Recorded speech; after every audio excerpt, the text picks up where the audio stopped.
Qur'oni Karimdagi Sura-i Bayyina surasi bor. Qur'onda Bayyina surasi ham shundan iborat ekan. Lam yakunil ladina kafaru min ahlil kitabi wal mushrikina munfakina hatta ta'tiyahumul bayyina. Alloh jalla va ala dedilar payg'ambarimiz sollallohu alayhi vasallam. Lam yakunil ladina kafaru surasini eshitgan vaqtida aytadiki, xush xabar bering meni bandam. Shu lam yakunda o'qiyotgan odamga xush xabar bering.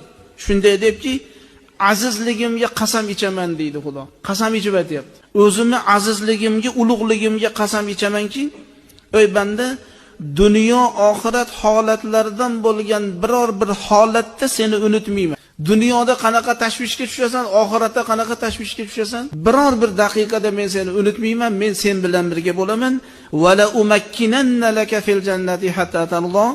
Sen uchun jannatda shunday bir makon joy tayyorlab beramanki, sen ana shu tushgan joyingdan rozi bo'lasan. Lam yakunda o'qib qo'ygan odamga, endi uni yodlamagan odam har kuni Qur'onda ochadi, Bayyina surasini o'qib qo'yadi. Maqsad nima?